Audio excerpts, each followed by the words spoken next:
I'm Dr. Marty Ross, and this is another Conversations with Marty Ross MD tonight. This is a webinar where we talk about Lyme disease, and we create the webinar each week based on your questions. So I look forward to seeing what you have in store for me tonight.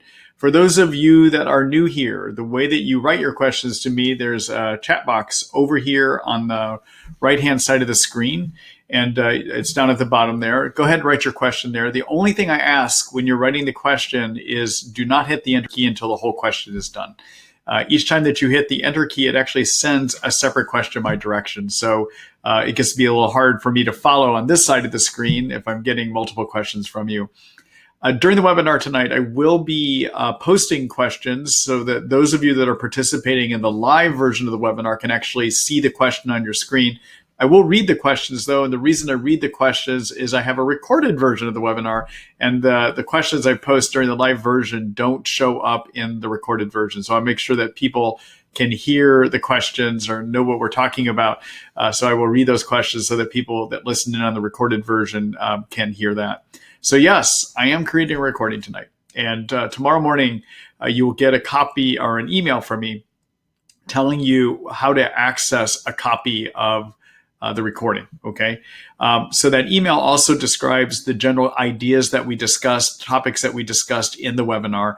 That's included in the email. So if you're ever wondering what's in it, just open the email. You'll see I have a whole list there that describes the things that we talked about, okay? If you don't get that email, there's a number of places you can find the recording. You can find it on the webinars page at my Treat Lyme by Marty Ross MD website. That's at treatlyme.net. You can also find it on the front page of my supplement store, which is Marty Ross MD Supplements, and that is at treatlyme.com. You can also find it on the front page of my clinic website, which is Marty Ross MD Healing Arts, and that is at martyrossmd.com. So you got a lot of places, okay? I also post it on my Facebook page so that people can see that. That's at facebook.com/treatlyme. And I have been putting a link up on my Twitter page as well, too, and that's at treatlyme. Okay, so you got lots of places to find this, okay? And if you happen to see something that you'd like tonight, share it. Share the recording of the webinar with people. That gets more of this information out. During the webinar, one other thing, I will be doing some screen shares from my computer tonight, and that is so that I can show you information about articles I've written or topics that I've written something about for Lyme disease. Okay, so bear with me. There's a lot to cover here tonight. So I think that covers all the business end of things. One last thing to the new people that are here, welcome, and I hope you find this helpful. And to those of you that are coming back, I am glad to see you keep getting value out of this. So we'll keep going as long as I keep helping people with it. Okay, all right. Let's go ahead and take a first question here tonight.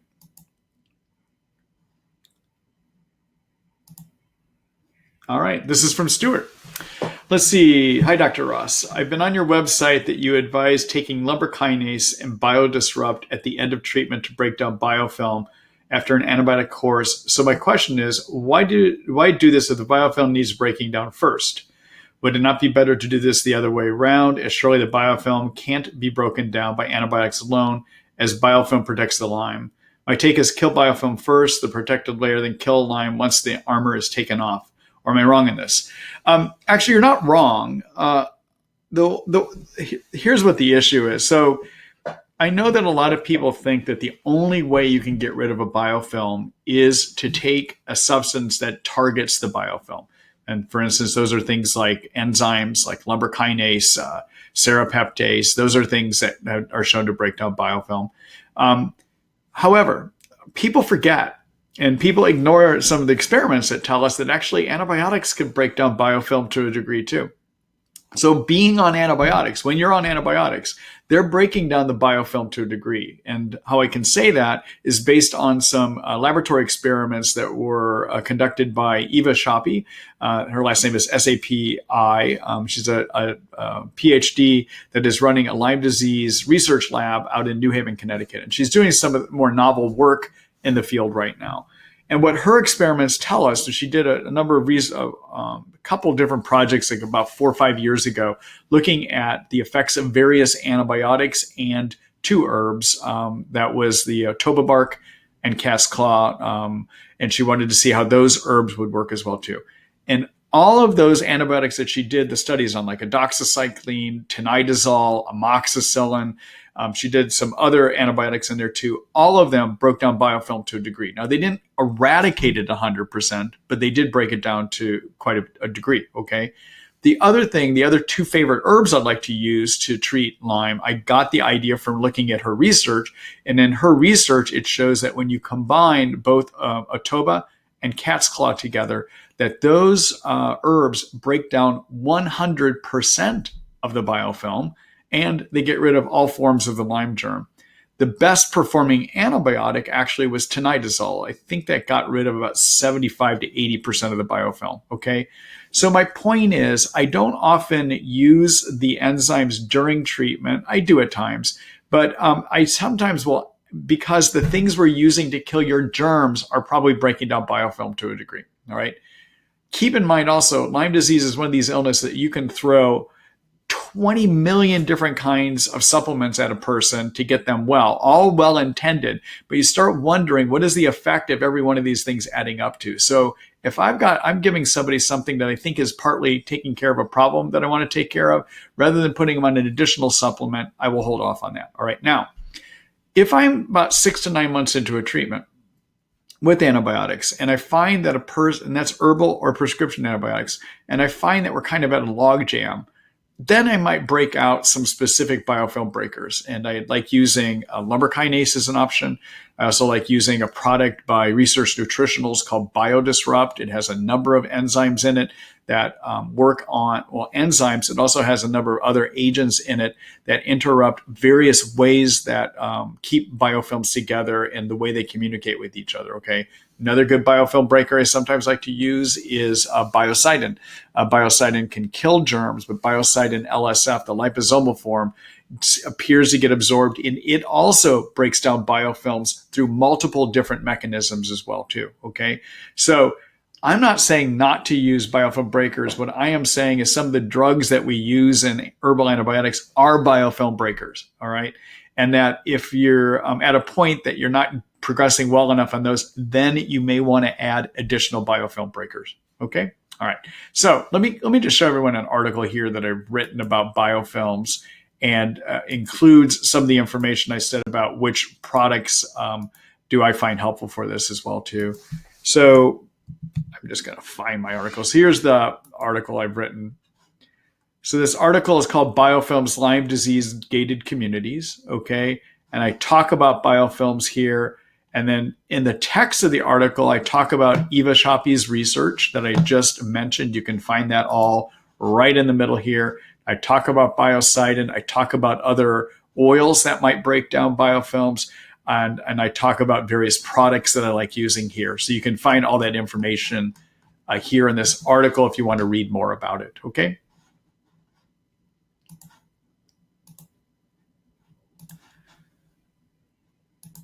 Okay, now one other thing I'll say too, that many of you may be familiar that Eva Shoppy, the same Dr. Shoppy that I was just talking about, has done some other research showing that stevia may be a good for breaking down biofilms.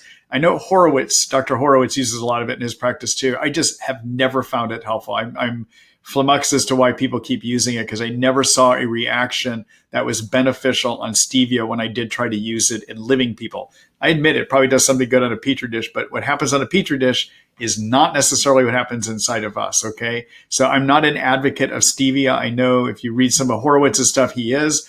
I just have never seen good benefit from it at all, okay? All right. Thanks for that question.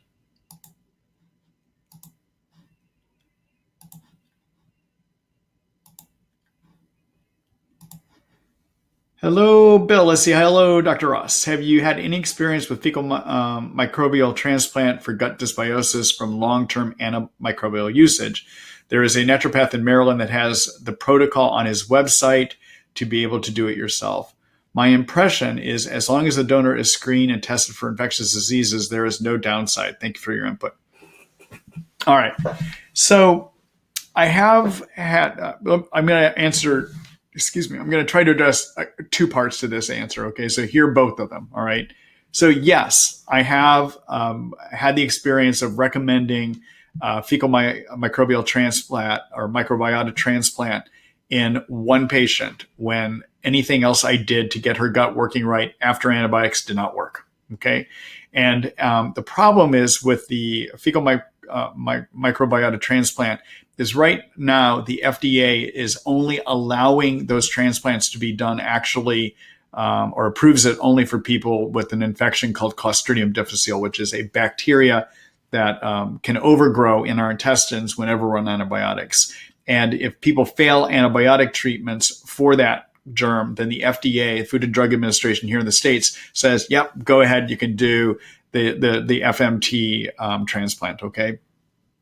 At this point, based on FDA guidance, anyone that is using this for something else is really doing so at great risk to their own license and also potentially to their patients if something goes wrong.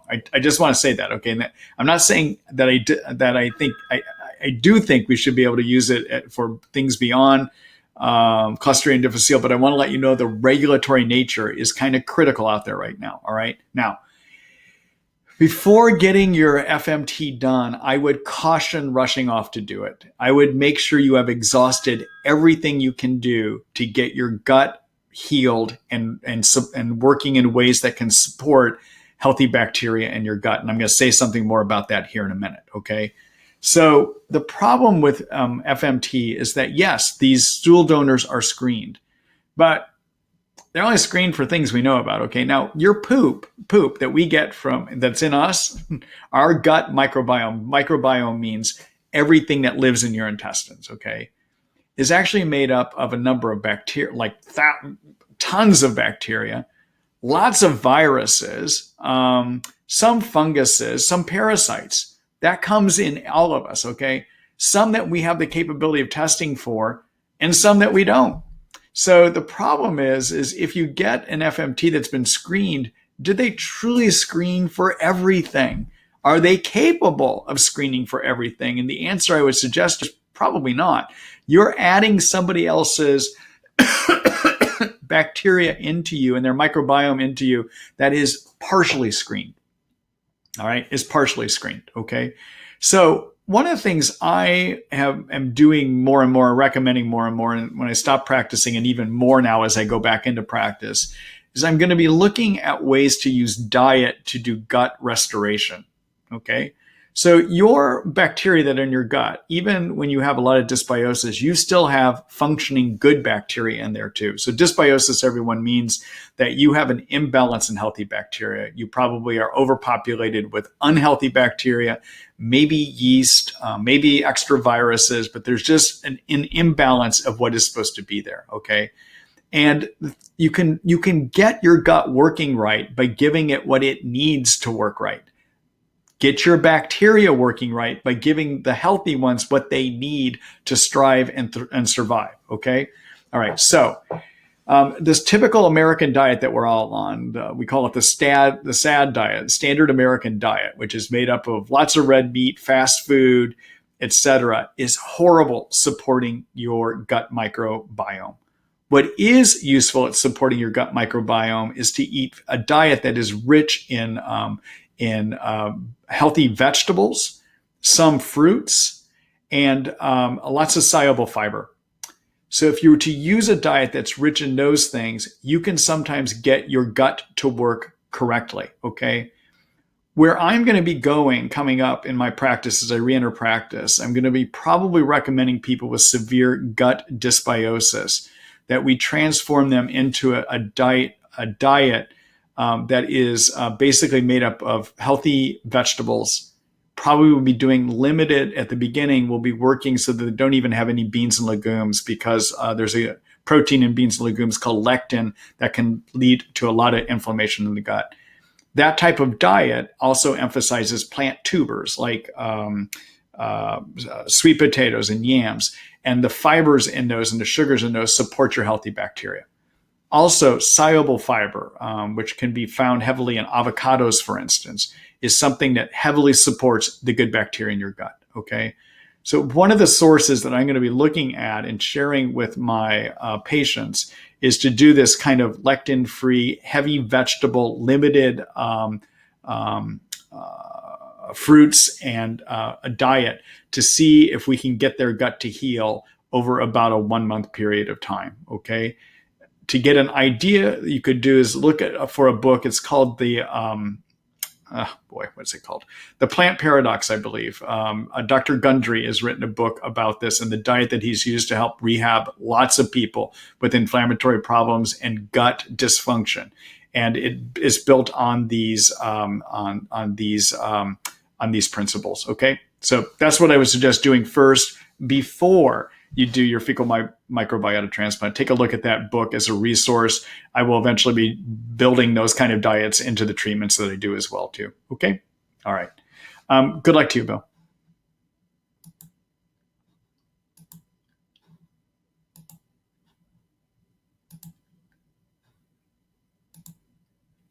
Hello, Nancy. Let's see. Have you heard of anyone going blind from Lyme? What eye manifestations have you seen and what are good interventions? Experience occasionally blurry vision and pressure and reading difficult. Thank you. Glad you're back. You're welcome. Thank you, Nancy. So first of all, Nancy, make sure you see an eye doctor, okay? Because that increased pressure in your eyes may not be Lyme related. It could even be glaucoma. But you need to get a good eye exam to make sure that all the conditions that are not Lyme are looked at first, okay? Get a good eye exam to do that, either with your optometrist or your ophthalmologist, either way. Get somebody to look in those eyeballs for you, okay? All right. Second thing is, I have not seen anyone go blind with Lyme. I have had people have various visual disturbances. Some people get stuttery vision. Some people have blurring of their vision. And those problems I have seen resolve usually as we take care of Lyme and sometimes Bartonella. Sometimes those visual disturbances can be part of Bartonella, more of a neurologic problem. Also, it is possible that both Lyme and Bartonella can infect what is known as the optic nerve, the nerve that comes in the back of your eyeball that makes it so you can see stuff. That could get infected because those germs infect nerves, right? So it is possible that you've got some inflammation back there. An eye doctor sometimes can see it. Sometimes you got to get MRIs of the optic nerve in the brain to see if you can actually see that inflammation. But I haven't had somebody go blind, but I have had people have various visual disturbances that do improve as we get them on good treatments for Lyme or Bartonella if needed. Okay? All right. Thanks for the question. Good luck to you.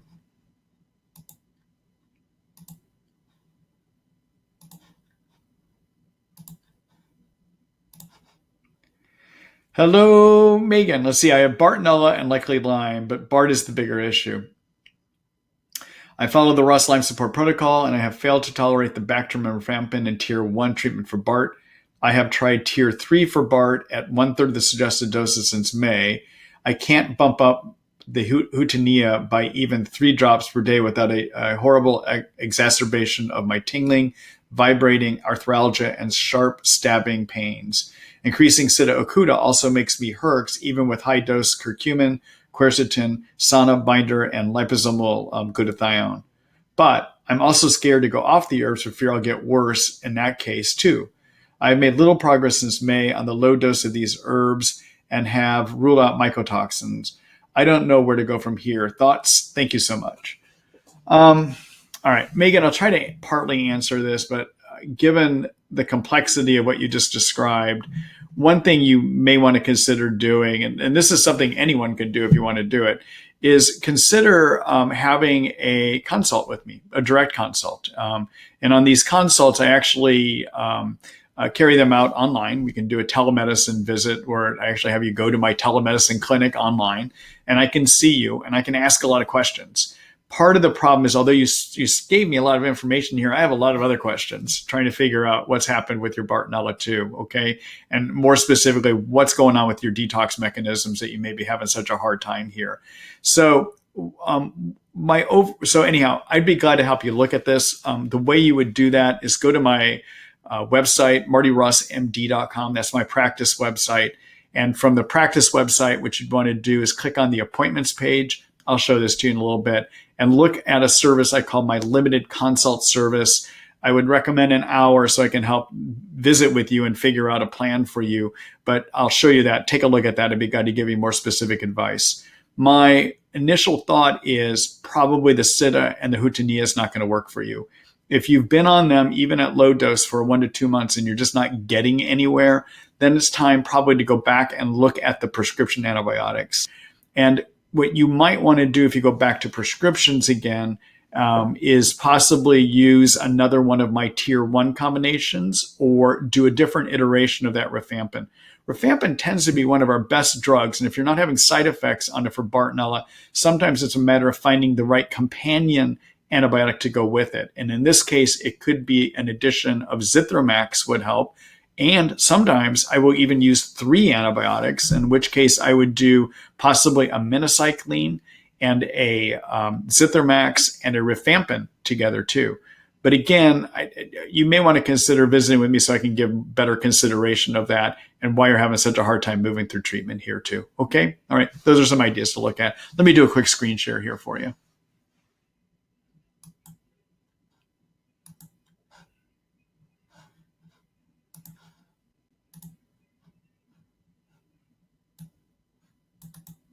All right. So this is my practice website. It's called Marty Ross MD Healing Arts. And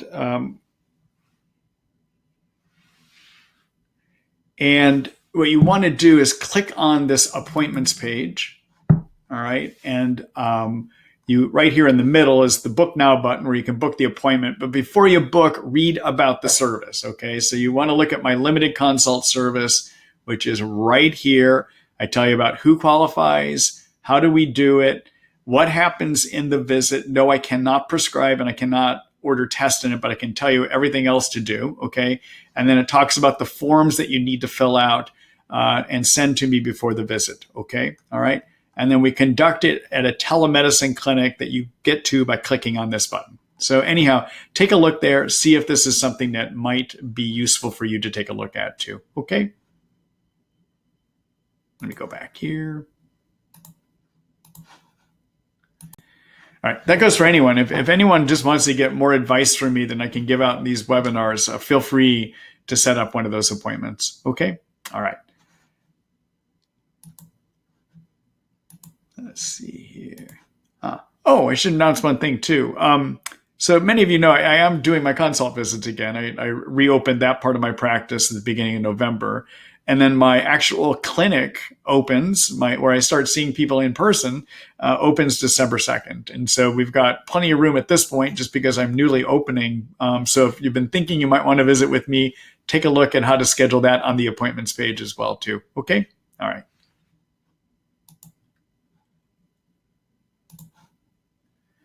Hello, Colleen. Let's see. Hi, Dr. Ross. I read your article that mentions the controversy surrounding ozone therapy and wondered if any additional info has come to light since the article was written. I also wondered your opinion of the Chi machine, which gently shakes your body by the ankles, which from what I understand stimulates the movement of lymph. I'm weak and mostly bedbound, and I'm concerned about stagnating. Thanks for all of your help. Okay.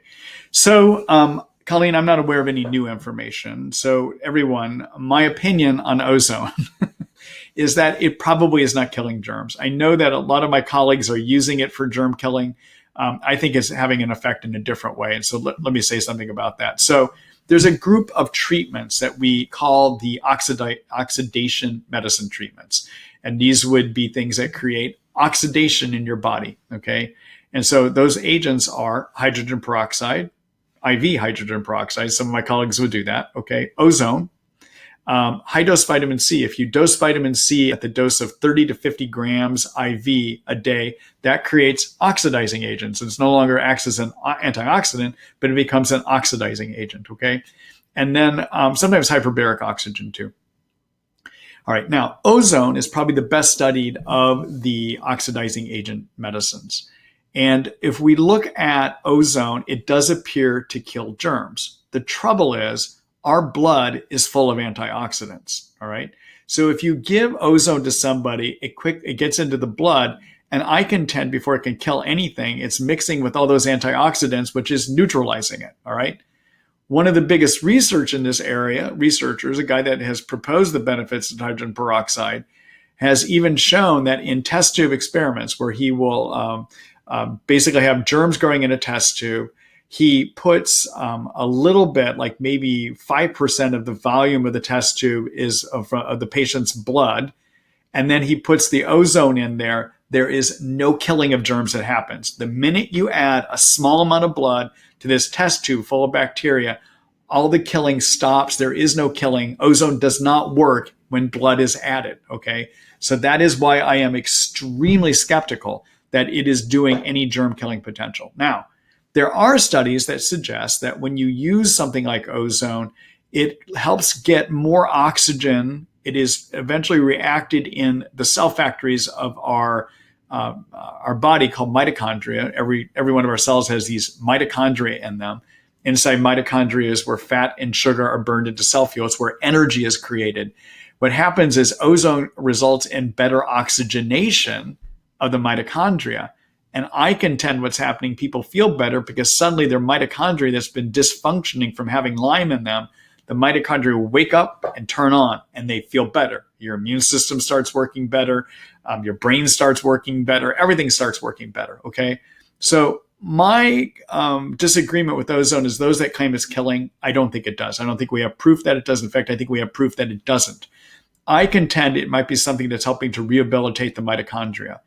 The only other question I have, though, is many people that are using this for Lyme are trying to do it frequently. And I have concerns about that. I do think on a limited basis, our oxidation antioxidants can help prevent damage. But the number one damager of all cells and DNA and inside of cells in our body is oxidation agents, okay? In fact, we age because oxidation occurs in our body that leads to damage of our cells. So I think it's foolish to do more than maybe 8 treatments because I'm concerned we may be leading to ongoing damage that could happen down the road. Okay? All right. So those are my opinions on that. If you're interested in looking at some of the science that I'm talking about here, the references for that, let me just do a quick screen share here for you.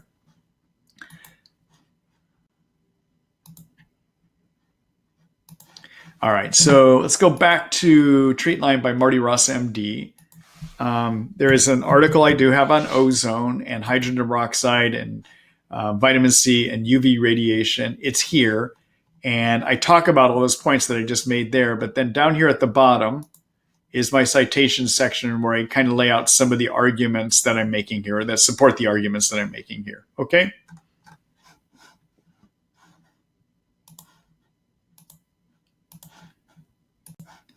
All right. Good luck to you. And thank you for that question.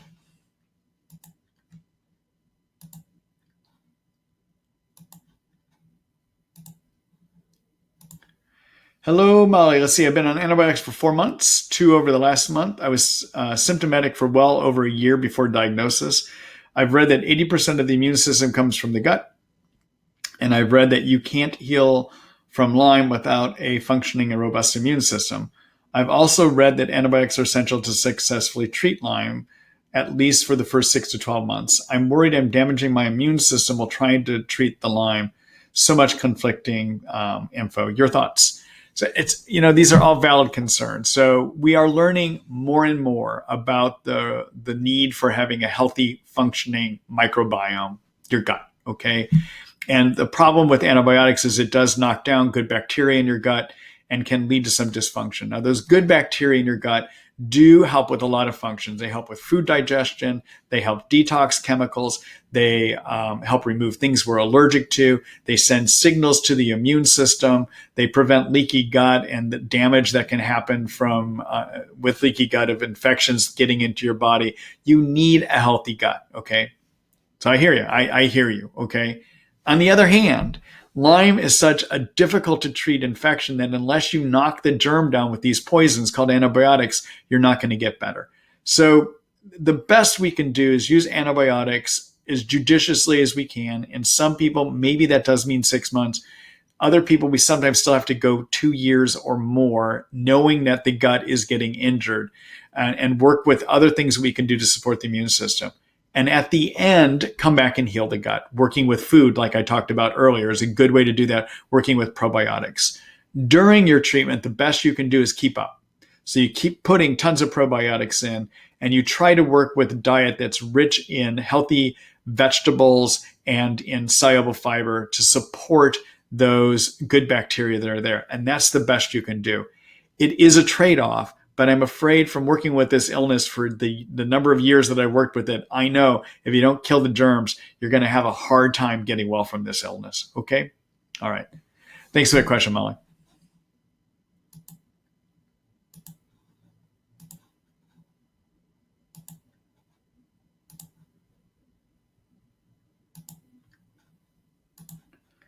Hello, Virginia. Hi, Dr. Ross. I would like to know what part Bicillin shots could have in Lyme co-infection treatment. Thank you, Jenny.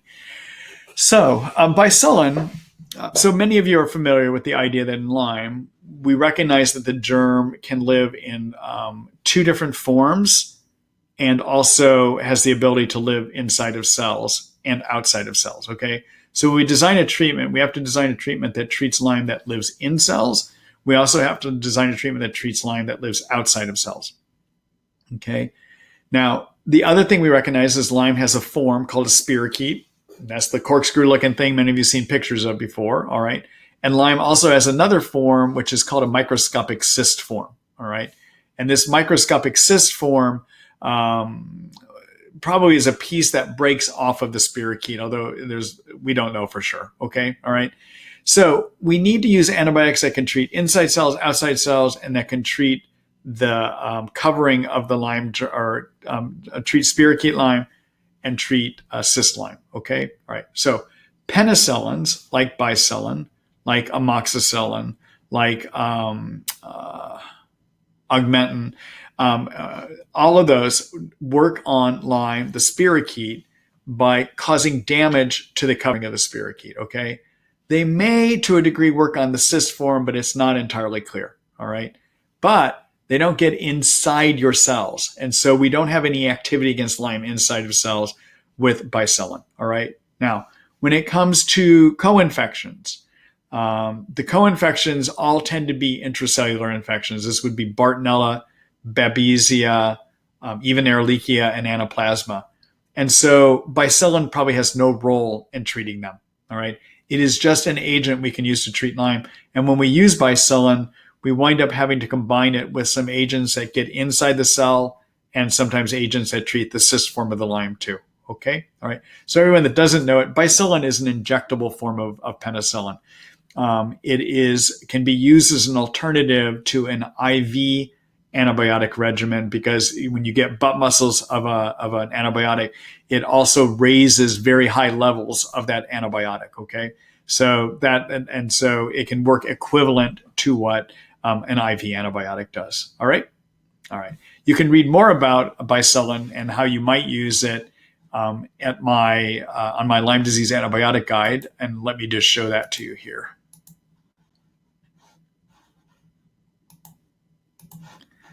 All right, so we're back at my website, Treat Lyme by Marty Ross MD. Take a look at my infection treatment plan section here.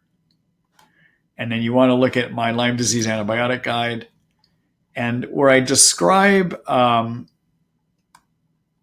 of all, I talk about how penicillins work here, okay? And then down here, let me scroll myself all the way down here. I talk about IV equivalent treatments, okay? And that is to use this medicine called Bicillin LA, that stands for long acting. There's also Bicillin CR, continuous release, which does not work as well as Bicillin LA. So you want to use Bicillin LA, not Bicillin CR, okay? All right.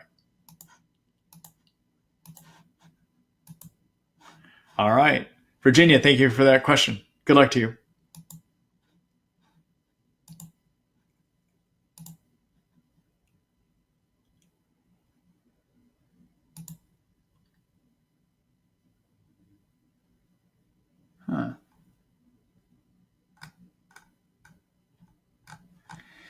Bear with me, everyone. I'm starting to see that people were saying they could not get in, but now it looks like everyone did. Okay. All right. I'm just getting to some of the responses that people wrote earlier. I think they were trying to leave questions before I started turning the webinar on. Anyhow. All right. Let's see. Where are we here? Hello, Molly. Let's see. I've been on antibiotics for 4 months. 2 for the last month. I was symptomatic for well over a year before diagnosis. I've read that 80% of the immune... Oh, we already talked about that. Let me go back here.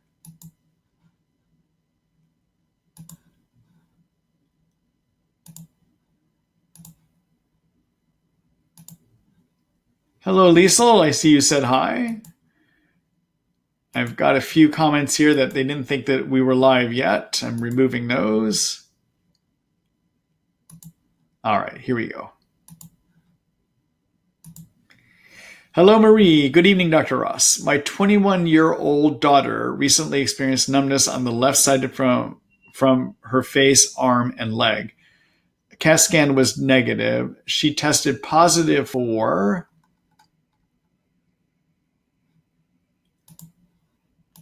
It's like, here's the second part. She tested positive for Bartonella. Could this be the cause? Thank you for all the help.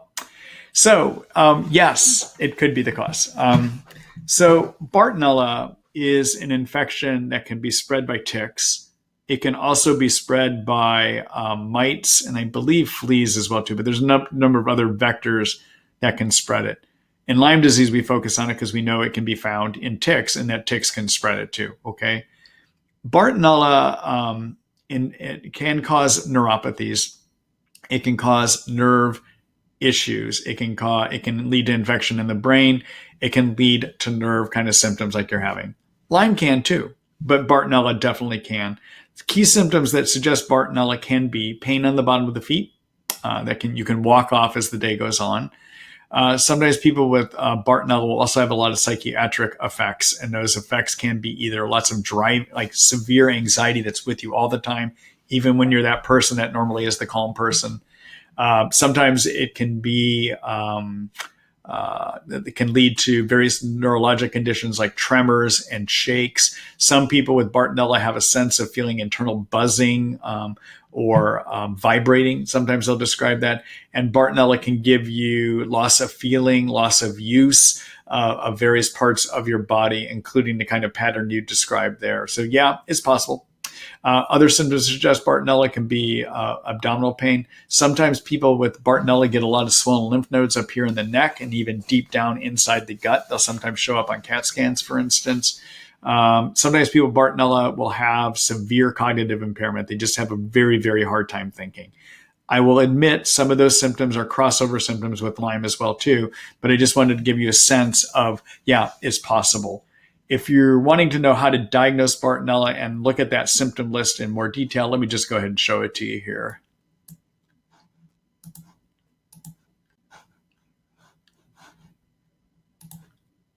All right. So back in my website, in terms of finding like what are the symptoms of Bartonella, look under the how to diagnose. And here I talk about how to diagnose Bartonella and chronic Lyme disease. And in here I review the various symptoms that people have with Bartonella. Okay.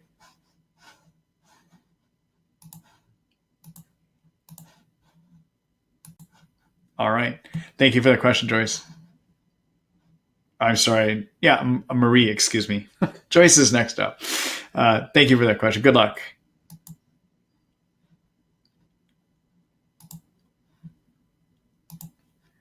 Hello, Joyce. Hi, Dr. Ross. Thank you for helping navigate the waters of Lyme. Just wondering, what are your thoughts about using hyperthermia treatment for Lyme? Do you know of any long-term successes, any dangers? Also, have you used either Dapsone or pyrazinamide for treating Lyme? Would you please discuss anything you know about these two drugs for persistent Lyme? Thank you, and wishing you a very happy and healthy Thanksgiving. Thank you, Joyce. I appreciate that. So let me comment on all these. Okay, so hyperthermia means heating the body up, and some of the centers will go 105, 106 degrees. The one that I think a lot of people are most familiar with is a German clinic, the St. George Clinic. So what the idea is with hyperthermia, the idea of using hyperthermia, heating up to this degree, comes to us from the days of syphilis. Before we had antibiotics, one of the treatments that we used to treat syphilis was hyperthermia. And syphilis is a spirochete germ, just like Lyme is a spirochete germ. So people have been wondering, could you use hyperthermia to treat Lyme? Okay. What I see in my practice is that people that go for the treatments there about 40% will have benefits, 30 to 40%. But I don't see that it's sustained, unfortunately. Now, I know if you go to the St. George's Clinic website, they claim that the heat kills germs everywhere in your body or wipes it out altogether. And I don't think so. I even think that probably the cyst form of Lyme may have a way of surviving this kind of heat. So often I'll see is that people come back doing better, but over time they decline. Keep in mind also when you go to some of these clinics like the St. George Clinic, not only are they doing hyperthermia, but they're also giving you, I believe, IV hydrogen peroxide, if I'm correct. So an oxidizing agent, okay? And they're also giving you IV antibiotics and oral antibiotics at the same time. And what the benefit may be is because you're heating up so much that those antibiotics can travel. And when you heat up, your blood vessels in the body dilate. Even the really small blood vessels will dilate. And that means that the antibiotics can get deeper into the tissues, okay? So what you may be getting out of a St. George's Clinic, for instance, maybe the hyperthermia is helping, but maybe what we may also be getting is just a better killing opportunity with the antibiotics because heating makes it so that those antibiotics can get deeper into the tissues, okay? All right, now, as I said, my experience is 30 to 40%. California Lyme Disease Association, which is now called LymeDisease.org, ran a project about a year ago or published their findings from a project a year ago where they asked people that were in their system. So they have something called My Lyme Data, okay? And My Lyme Data is this ongoing it's called big data research project where basically people allow information periodically to be collected about them. These are people with Lyme that enroll. Any one of you could go to My Lyme Data and enroll to become somebody that provides information to them. And what they periodically do is they'll just ask a question. And the question that they had asked was, what was the success and side effects that people were having with various alternative medicine treatments? And in their findings, the hyperthermia, I believe, was a 30 to 40% success rate. Okay, that was it. And so here, let's see if we can find that together. I tried looking for it last week, but we'll go looking because I want you to be able to see this data for yourself because it also looks at the findings for any other alternative treatments as well too. So I'm gonna do a quick screen share here, and then we're gonna do a search together to see if I can find that page again. All right, let's see. My Lyme Data Alternative Medicine.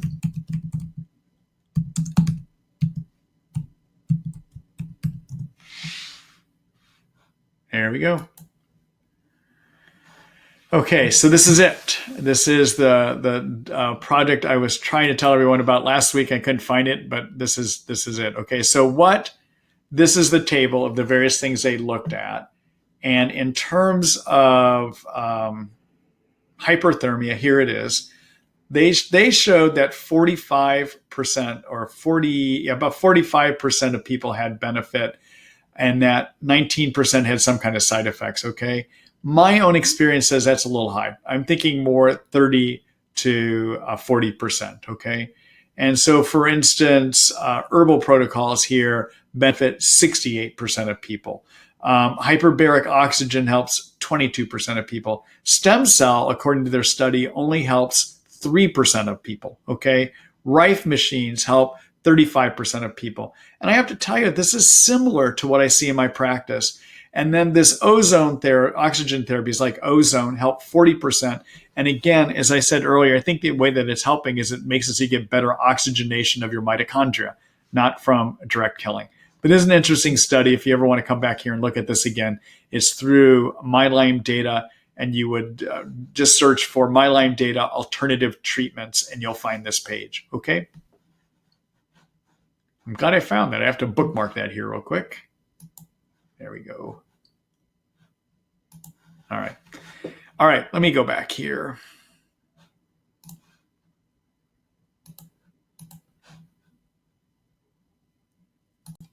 All right. Thanks. Oh, let me keep working through your questions. Let's see here. So in terms of, do I think that has long-term success? I just don't see it. That hasn't been my impression. Okay. Let's see. Have you used either Dapsone or pyrazinamide for treatment of Lyme? I have used Dapsone. I started using Dapsone based upon Horowitz's study of about a year and a half ago now. And I was using it up to the dose of 100 milligrams. He now is working on publishing another study that looks at using it up to 200 milligrams. And although he claims he can get people to tolerate it by doing various supports and things that they would take to be on dose that high, I don't know how we get people up to that kind of dose. At the 100 milligram dose, what his study showed when he published his original paper is that at a 100 milligram dose, about 57, I think, percent of people had benefits by using Dapsone. Okay. So Dapsone, everyone, is a drug that has been traditionally used to treat leprosy. Leprosy develops persister germs, and Horowitz was trying to find a drug that would treat persisters. And so he was aware of that we use this in leprosy, and so he decided to try it in his practice. And when he published his study, he really was publishing it as being one of the biggest findings or drugs out there. But when you look at his study, I would break the numbers down so that it is not as great of a drug as he was out marketing it to be. And I'm interested in seeing what his next study shows, because he's back again saying it's this awesome drug. But I'll be interested to see what his data actually shows. So the original data showed that 57% or so of people did have improvement. But what he didn't make clear enough in the study, and he would then say publicly, is about 35% of people had to drop out of taking it because they couldn't handle the side effects of the medicine. Okay, it's a pretty brutal medicine. All right. When you look further at the benefits that people had on the Dapsone study, they were in about the 10% or so range. Okay, meaning people got better, but the degree of improvement was maybe 10%, maybe 15%. So this was not a cure-all drug for most people. I have used it in my practice. I've had people have some wonderful effects on it. I rarely could get it up to 100 milligrams because of side effects. Often I would top out at about 75 milligrams. I'm interested in, and I did sit at the ILADS meeting out in Boston a couple weeks ago, or 3 weeks ago now, I guess. And Horowitz is again talking about his latest, which is to do Dapsone up to 200 milligrams, but the number of things he had to have people on to support them being able to do that had me questioning whether this is really a practical regimen. He claims he's been able to get a lot of people in remission at doses that high. I need to see his data because I have learned not to trust what he says publicly, but rather get in and see what the data shows and then start working. And I'm not saying he's a bad guy, don't get me wrong. I'm just saying he can be very enthusiastic about his stuff sometimes, but the practicality of how we can others of us are able to use it doesn't seem to quite match that at times. Okay. All right. Let's see here. Pyrazinamide is an anti-tuberculosis medicine. Tuberculosis is also a drug that can develop persisters. I have used pyrazinamide more for treating Bartonella with some degree of success. I haven't used it for Lyme, so I can't comment on that. Let's see. And then here. I think I covered your questions. All right.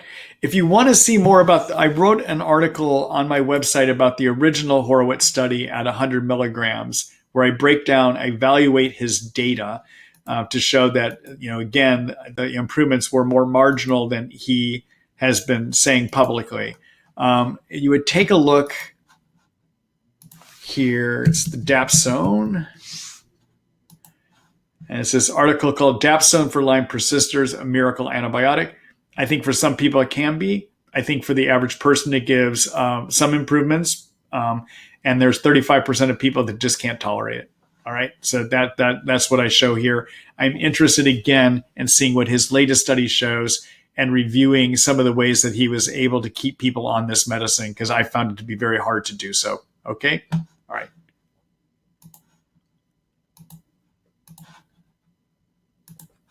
All right. Thanks for that question.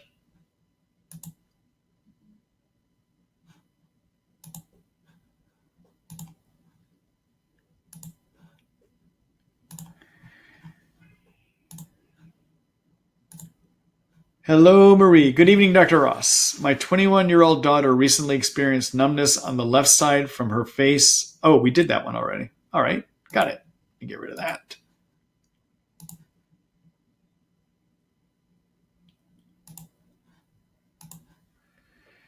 Hello, Charlene. Let's see. My 10-year-old granddaughter has Lyme, bad, and Bart, and for the third time, she has lost all control of her limbs.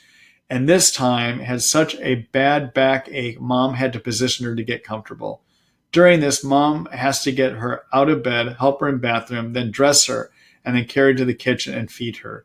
Does this sound to you in regards to Lyme, Babs, or Bart? And as always, thank you for your help. Hope you have a great Thanksgiving. Charlene, I have seen a situation like this in a patient with Lyme and Bartonella before. And I've been able, with that one patient, she's older now. She's in her, I believe, upper teens. We just had to repeatedly go after Bart and finally find a combination that worked. I haven't worked with that patient over a year since I stopped my practice a year ago. I'm not sure how she's doing these days, but I have seen a combination like that. That would probably be, I determined in this one patient, based upon working with her, that it was probably a combination of Lyme and Bartonella. So the answer is yes, I have seen something similar to that. Okay. Sorry to hear about that. It's a tough situation to be in. Good luck.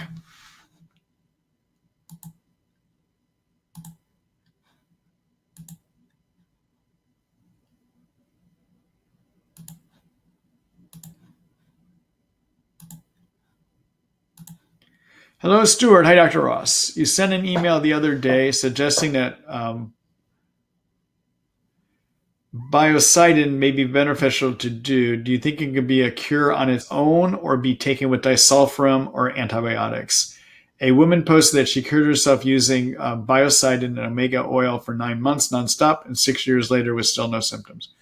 So Biocidin, I think what you mean by Biocin that you're writing here is Biocidin. Biocidin is a mix of a variety of different oils and herbs.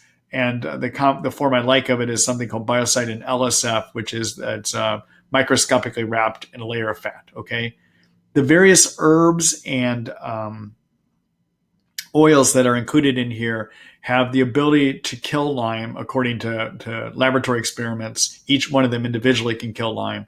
And also, they're working together. These herbs have the ability actually to remove biofilms. They also have the ability to decrease drug resistance that can occur in Lyme as well too. This is what laboratory experiments show us. Okay, so Biocidin has the potential to be something that could work quite well for people. In my experience, I tend to think of it as an herb in terms of killing Lyme. My favorite 2 herbs for killing Lyme, success-wise, are to use a combination of Otoba and cat's claw. As another option, I will use Bio-Sidin LSF, and I find it can work quite well. I don't think I've ever cured somebody with it, but while I've been treating them using the Bio-Sidin LSF, I'm often using other things. So I don't know whether it would be curative. In theory, it could be. In theory, it could be, knowing how it works. Okay.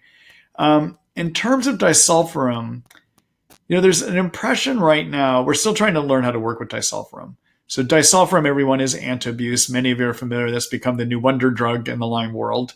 And I bet we get a question about it later, but I'll just say it's the new wonder drug. Okay. The thing with disulfiram, which is actually a drug that was designed to treat alcoholics, the thing that we know about it is that laboratory experiments would tell us that it works by killing growing Lyme. All right. So there are some people that would suggest that you shouldn't be on anything that might kill Lyme, because when you use antibiotics for some time, some of the germs will turn into a persister form, which is a non-growing form of the germ. Okay. So some of the purists would say, use Biocidin on its own so that all of the germs that are in you are in a growth phase, not in a persister non-growth state. That's what they say. All right. I will tell you, we have no laboratory. We have no test on this. We have no experience on humans about this. We still don't know. This is a lot of hearsay right now. I also know Horowitz at the ILADS meeting reported that he has been using disulfiram mixed with other antibiotics and having some good results. Horowitz proposed that he thinks one of the ways that disulfiram is working, in addition to possibly antibiotic, is that it might be breaking apart biofilms. And the reason, I think it was Horowitz that proposed that, or it may have been Ligner, who is one of the people that have published about this too. And the reason is the structure of disulfiram is that it's made up of 2 disulfide, or it's a disulfide. It has 2 sulfide groups in it. And disulfides can break apart biofilms, all right? So yes, laboratory experiments suggest that it can kill. We don't know how it kills, But perhaps in humans, maybe the bigger way it's working is just a great biofilm breaker. Or maybe it does kill germs in humans too. We don't know. No one's done human experimentations to know for sure. Okay. As I start adding disulfiram into my practice here in a couple of weeks, probably what I'll be doing is primarily working with it as a standalone drug so I can just see how it works on its own. I suspect over time I may be adding other agents to it as well too. But as I start working with and getting back into clinical practice, I'll probably just using it as a standalone. Okay. So the answer, could you take it with disulfiram? I suppose. But if you do take it with disulfiram, you may be interfering with the potential benefit of disulfiram. Can you take it with other antibiotics? Absolutely. If you're using it with other antibiotics, it's killing germs in a different way. And in addition, it's a very strong biofilm breaker, perhaps stronger than the antibiotics are. So maybe you get a good breakage of the biofilms, which make it easier for those antibiotics to get in. Okay? All right. If you want to see more information about Biocidin and how it works and my thoughts on it, you can take a look at an article that I've written on that.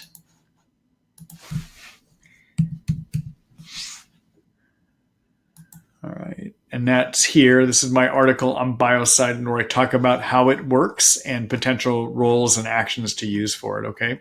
All right. Let me go back here.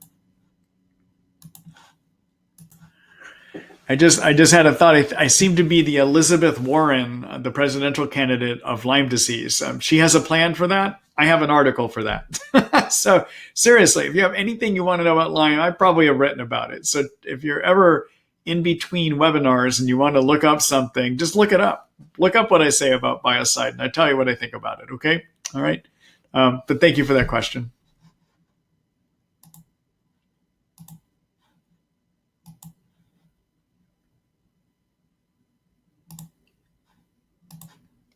Hello, Stephanie. Hold on here just a minute.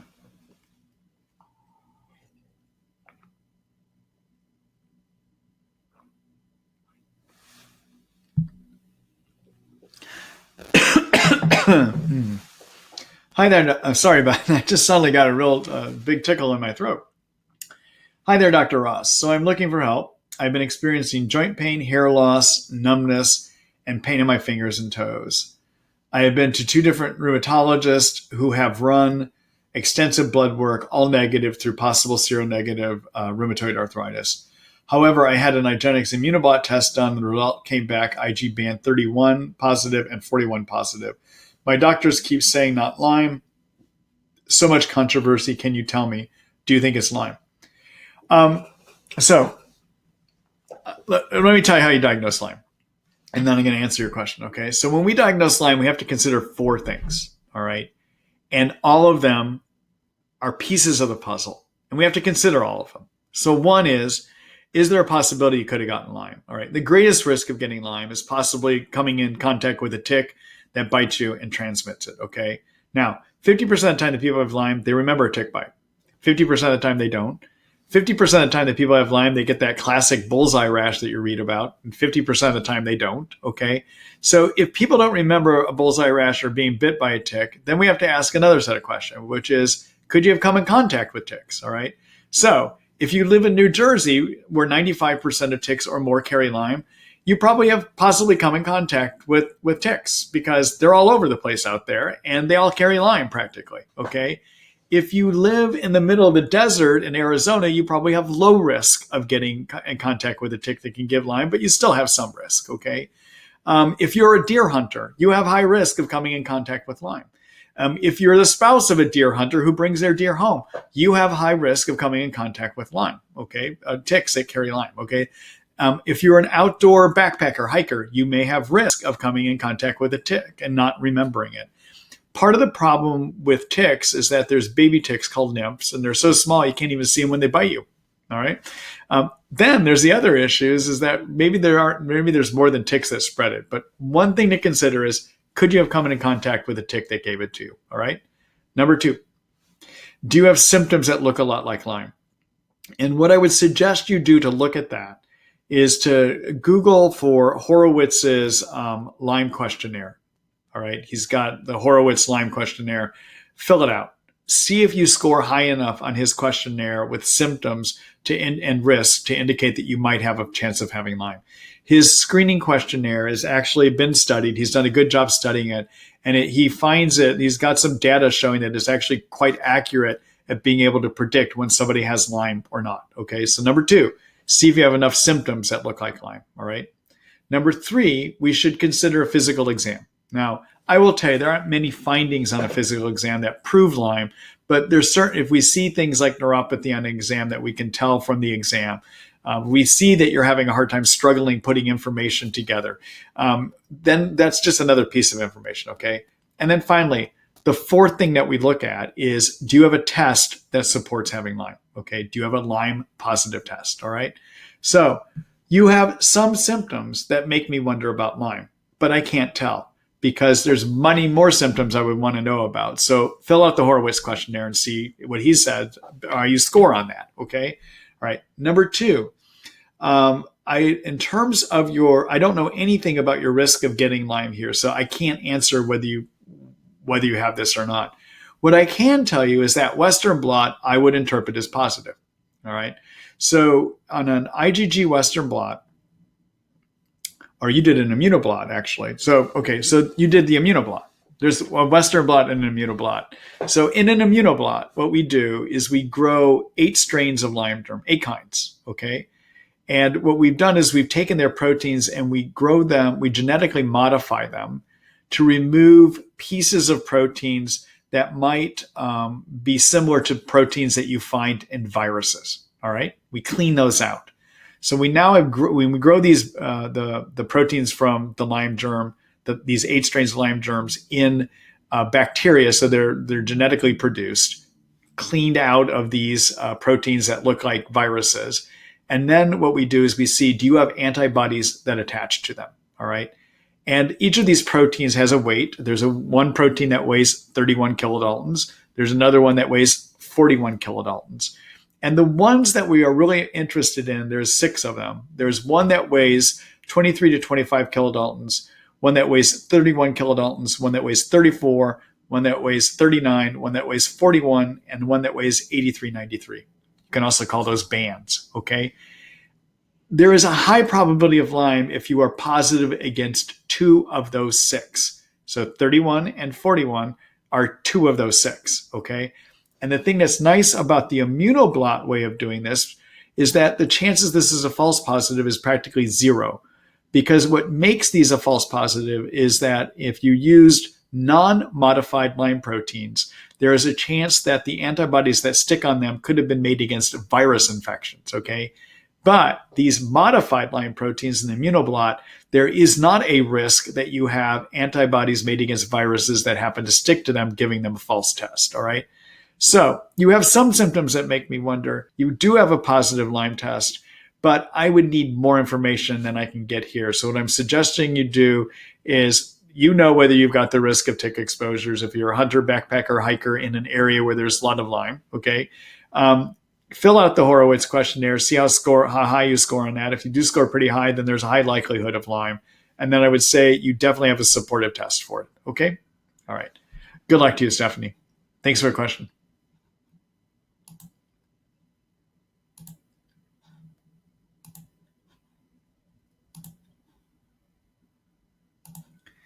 Hello, Lisa. Let's see. What are your thoughts on primary immune deficiency in Lyme? Had late stage Lyme 30 years ago and been on and off antibiotics for decades. Then 7 years ago, found out I have primary immune deficiency. So question is, did Lyme antibiotics cause PID, or did I possibly always have PID and that's why I can't clear Lyme? Great question. What came first, the chicken or the egg, right? So does Lyme cause PID? Does Lyme give you immunodeficiency? I haven't seen data that says for sure, but it's possible, okay? I will tell you it's harder to get over Lyme if you have primary immunodeficiency. So in terms of answering your questions, I can't say. I don't know. Do antibiotics cause immune deficiency? I haven't seen the data that says that. I'm not saying it doesn't, but I haven't seen any data that shows me that, okay, or any research that shows me that, all right? Good luck to you with that.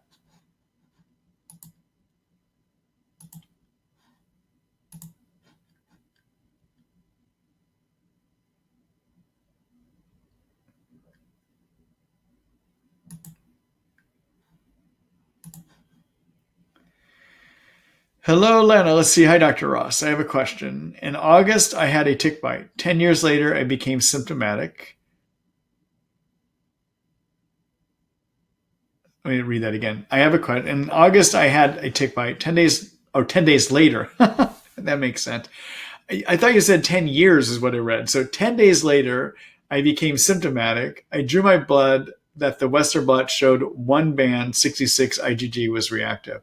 I took a 2-week course of antibiotics, but 2 months later, that test was still reactive on the same 66 kD IgG band. I don't feel any symptoms of Lyme disease, but should I consider myself a positive for Lyme? Okay. So when we, in terms of antibodies, there's 2 major families of antibodies that are involved in treating infections. Okay. There's a family called IgM antibodies, and there's another family called IgG antibodies. All right. IgMs are what you first develop in an acute infection, and they get replaced eventually by IgG antibodies. All right. Once you develop IgG antibodies, they are the memory of the immune system, and they will always be there, even when a germ is gone. All right. So, so that's one comment. Okay. So having an IgG does not prove the germ is still in you. It just says that your body reacted against something at one time. All right. Now, this 66 kD IgG protein. So there's a number. So in the Food and Drug Administration and the CDC have come up with a way to test for Lyme that says we should look to see if we have antibodies against 12 proteins, of which one of those 12 is this 66 kD protein. Okay. Excuse me here. There's a punchline coming. Just a minute.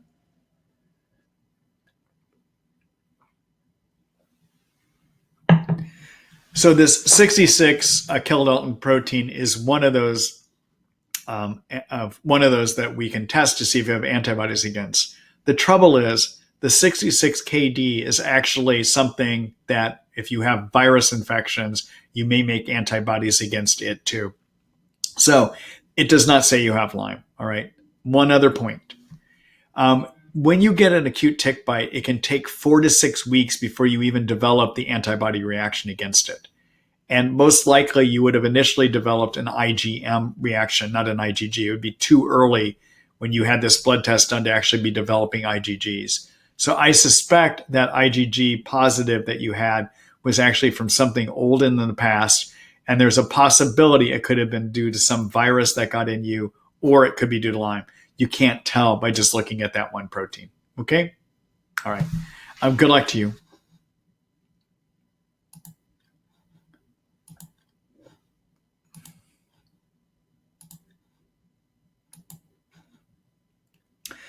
Hello, B. Let's see. 2 questions. My pharmacist is saying that disulfiram is not available. Is there an excessive demand? Know anything about this?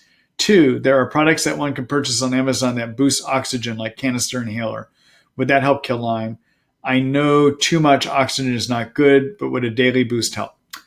So I have not seen people actually get well doing some of those artificial oxygen methods. Okay. In theory, increased oxygen could kill Lyme, but I just don't see it effective. The strongest way we can do it is to do something called hyperbaric oxygen, where the oxygen is under pressure and we actually have you breathe about 100% oxygen in.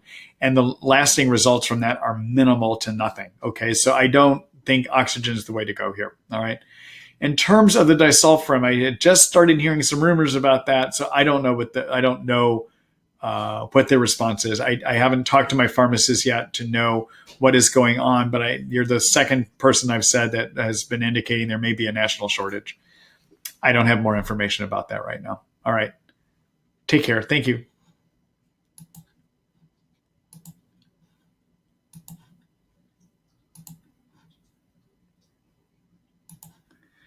Hello, Lexi. Hello, Dr. Ross. Can Lyme disease test in remission if you are not in treatment? I had recent testing and all infections were negative after a year of no treatment, while still extremely symptomatic. Daily seizures, still, etc. Could this still be Lyme and co-infections, or perhaps just the virus I have? Okay. So we having negative testing does not exclude still having the infections in you, unfortunately. If you have Lyme still active, sometimes it suppresses the immune system so much that the immune system can't make the antibodies to show up in these tests, okay? So you can still, if you're still very symptomatic, it is very possible that Lyme and its friends are still in you, unfortunately. I would go back and talk to your Lyme literate medical doctor about that and see if they can help you relook at this again, okay? If you don't have anyone you can turn to, feel free to look at one of my consult visits that I mentioned earlier, the limited consult service. I'd be glad to visit with you in that format to see if I could help you come up with some answers on it too. I'd be talking to you a lot about what your symptoms are now versus what they were in the past, and try to figure out what is still there possibly based on clinical symptoms. Okay? All right. Good luck to you.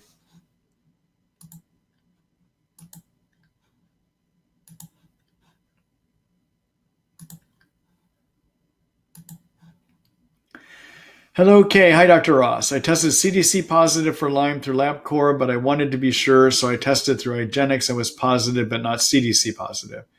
I had histamine issues and MTHFR, so hoped maybe it was those things causing me problems and not active Lyme. I also had the PCR test done, which was positive. So does that test absolutely confirm that Lyme was an active infection? What does that test truly signify? Thanks for all you do. Okay. So, Kay, you're right to consider, is there something else that could be causing this constellation of symptoms, like a mast cell activation or like an MTHFR? I will tell you, MTHFR does not give you a syndrome that looks like Lyme disease. It may cause some detox problems. It may be part of the syndrome, but it doesn't look like what we call Lyme disease, okay? Mast cell activation syndrome has some things that are very peculiar to it in terms of flushing and rashes that might develop. And so usually you can make a distinction as to whether it's there versus Lyme, all right? In terms of Lyme testing, the PCR, the letters PCR stand for is something called polymerase chain reaction, all right? And it's a tool we use, a method we use to amplify the DNA from the germ that we're testing for. So the problem with Lyme does not readily live in the blood. And so if we happen to draw your blood and there happens to be one of those germs in there, we want to make sure we can see it. So we need to amplify it. We need to get the DNA that's in there to create multiple copies of that DNA so we can actually see it better, all right? And that's what PCR does. Now, when you do PCR testing, the ability of it to find Lyme is only 30%, all right? And there's various reasons for that. One is Lyme doesn't readily live in the blood, all right? There's some other reasons too, but it only has the ability to find Lyme 30% of the time. But when it does find it, it is proof that you have Lyme in you. It means that they saw the infection in you. Other ways of testing for Lyme, like doing a Western blot or an immunoblot or an ELISA or an ELISpot, are all looking at immune reactions against the germ, but it doesn't prove the germ is in you. The PCR test is a way of saying, yeah, there's DNA of the germ in me. The germ is in me. Okay, so I would call it very accurate. Again, you might even want to look and see, what does the Horowitz questionnaire show you? If you score very high on that, along with this PCR being positive, I would say start treating Lyme. It may not be these other problems that you have identified, or these other problems could be contributing factors. Okay? All right. Good luck to you, Kay.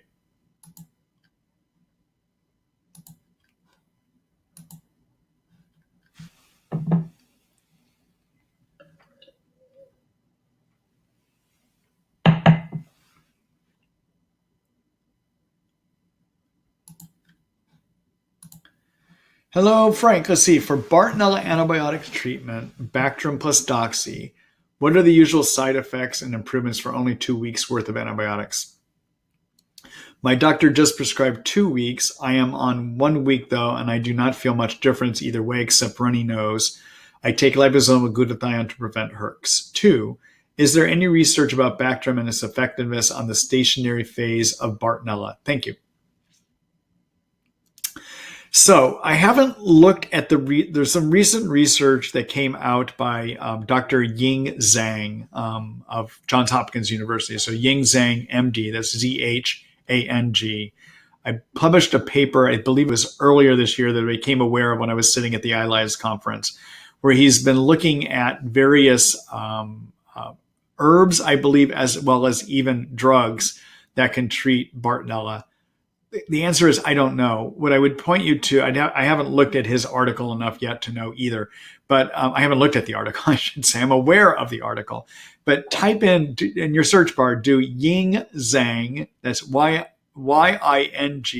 second word Zhang, Zhang, MD, and Bartonella research.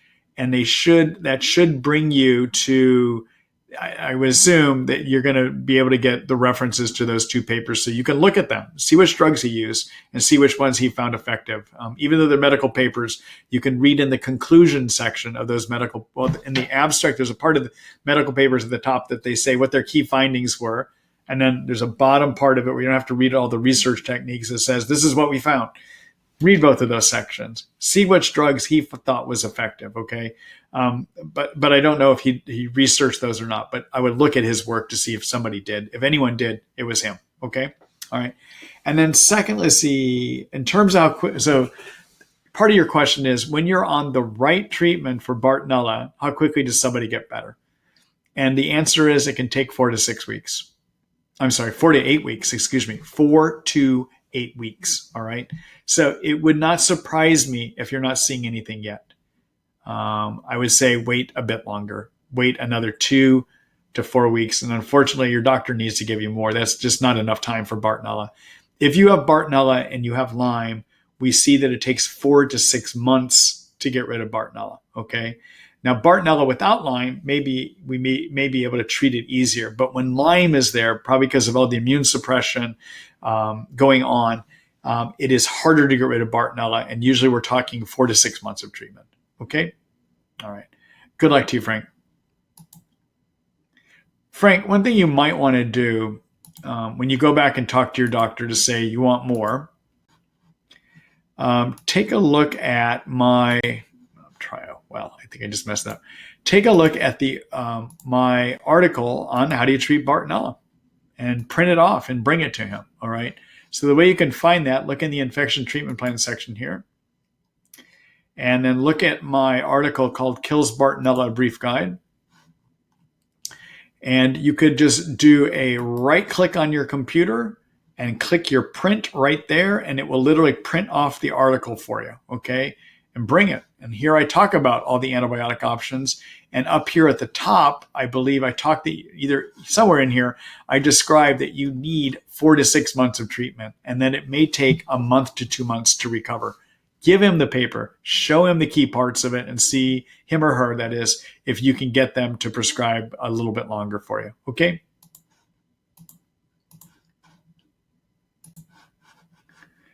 Good luck to you.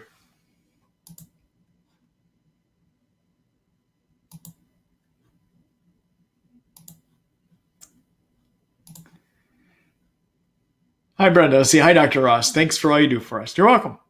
My pleasure, actually. I just want to help as many people. I've got some knowledge, and I'm glad to share it with everybody.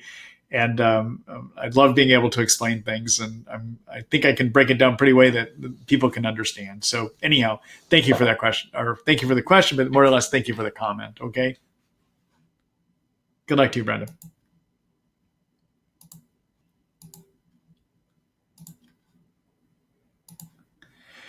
Hello, Irina. Let's say hello, Dr. Ross. So happy to be here. I have a question about Babesia air hunger. My daughter has terrible air hunger, especially at night, that causes a lot of anxiety, and she often wakes up in panic. Do you think hyperbaric oxygen therapy or breathing oxygen via oxygen concentrator might be beneficial? Also, what's the best way to address SIBO while treating Babesia? She was prescribed neomycin rifampin, but hesitant to take it. All right, so about SIBO, it depends on what kind of SIBO it is. Okay, so SIBO, everyone, means small intestine bacterial overgrowth, and basically what happens is we got bacteria that's supposed to be living in your large intestines that works its way up into your small intestines. Okay, and the way that we diagnose it is we have people do a breathing test where they take in a type of sugar, and then they breathe out, and we're measuring over a period of time how much hydrogen they produce and how much methane they produce. If you have a type of, if you have primarily a hydrogen producing strain, sometimes rifampin by itself will be enough to get rid of it. and maybe a short course of 2 weeks to maybe even a month of rifampin by itself will be enough, okay? Methane producing SIBO is harder to get rid of. And often you're better treating for up to 2 months with that combination of neomycin, rifampin, okay? Now, rifampin is designed to stay in the intestines. It's not absorbed. Neomycin, I believe, stays in the intestines too. And therefore, I think you'd be okay taking them even with anything else, okay? I don't find major side effects from either one of those. In my practice, I have had good success in people being on them, okay? And I find that they work fairly well. Although, again, methane producing, sometimes those two don't work well after 2 months, and sometimes you have to add in some oregano oil. There's other things that might have to be added too, okay? In terms of the oxygen question, boy, before I need more information about what's happening with her. That kind of air hunger makes me wonder about Babesia as a co-infection, and I would need to ask you a lot of questions to see if Babesia is there. Although you say she's treating for Babesia, you said while treating Babesia, so it's a symptom of Babesia. I haven't found taking oxygen to be helpful for it. The treatment is to get the Babesia under control. Okay, all right. Good luck to you. Good luck to your daughter. And glad to see you here too.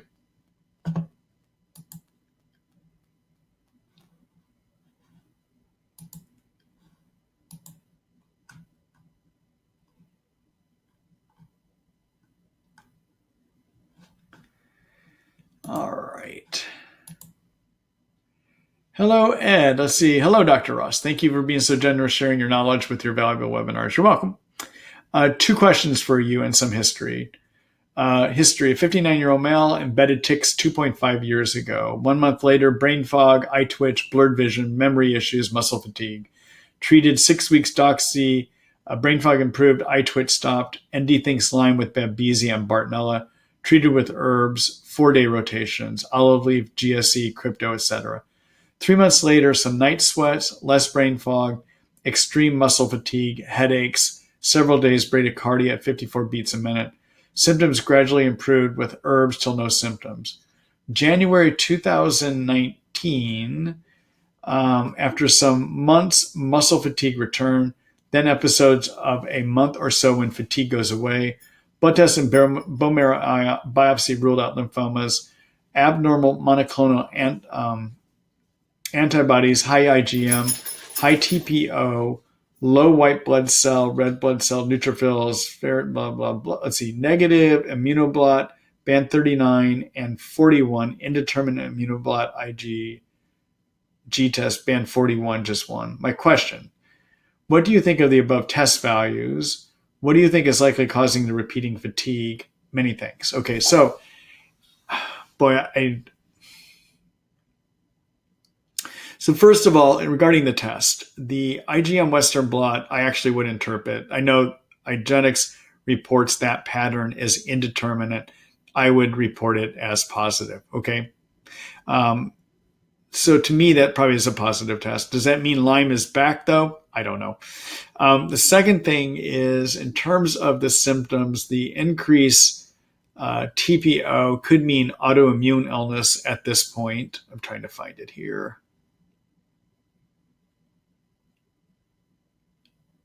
High idea. Low white blood cell, red blood cell, neutrophils, lymphocytes, ferritin, zinc, copper. So you've got something suppressing your bone marrow. Could it be Lyme? Possibly. The one thing, this is so common. It would be hard for me to give you a solid answer. I would have to ask you a lot of questions so I could help tease out whether this is Lyme from a clinical standpoint beyond just the fatigue, okay? The other thing I would raise with you is even 2, 3, 4 years after you've been treated for Lyme, often when people start getting symptomatic again with any of the Lyme symptoms, it can be due to actually too many yeast moving into your intestines. After you've done your courses of antibiotics, it takes a long time for your intestinal health to get healthy again. And you're going to be a setup for getting too many yeast in your intestines for a while. If you get too many yeast in your intestines, it triggers the immune system to overproduce cytokines, and it's cytokines that make you feel bad. In Lyme disease, the reason you feel bad is your immune system overproduces cytokines, And so too many yeast in your intestines can look like having Lyme reactivated again. I, however, have not seen a situation where yeast triggered bone marrow suppression like you're having at this point. Okay. So I can't quite explain that. But part of your fatigue may be yeast in the intestines related. Symptoms to consider would be sugar cravings, increased intestinal gasiness, bloating. Sometimes people, when you get too many yeast in the intestines, it leads to some toxins getting released into the bloodstream that go to the skin, and in the skin, they lead to acne, pimples, and skin rashes. Okay. Sometimes people with too many yeast also have rectal itching. Sometimes people with yeast will have yeast in their food pipe and it results in difficulty swallowing. So if you're interested in looking at how what you would do about yeast and how you can figure out, let me show that to you. If you would like a deeper opinion on my part about what could be going on, this is something I need more information. So I would suggest that you set up a consult visit with me. I'd be glad to help you look at that too. Okay. All right. Let me just do a quick screen share here.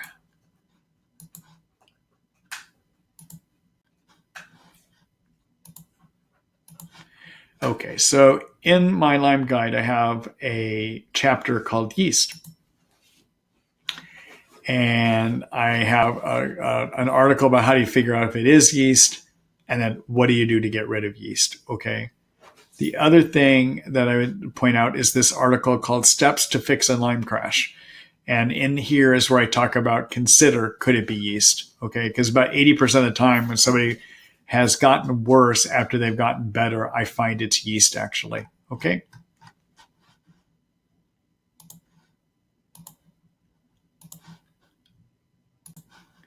All right, everyone. Listen, that's it for me for tonight. I've had a good time visiting with you here. I'm going to be off next week. Obviously, it's the holiday. All right, so it's Thanksgiving. I'll be back with you the first week in December on Thursday, and we'll be meeting after I've done my first week of full clinical practice again. I'm kind of excited about that, and so I may have some new insights about antabuse by that time. Anyhow, it's been good to be here with you tonight. Take a look at your email tomorrow morning. You will have an email sent out from me. And in there will be the link that you can click to get to my webinars page where the video is. Also, there will be a link to sign up for the next series of webinars in December. Okay. All right. Good luck, everyone. And thanks for bringing your questions here tonight. Take care and happy holidays. Happy Thanksgiving, everyone. Good night.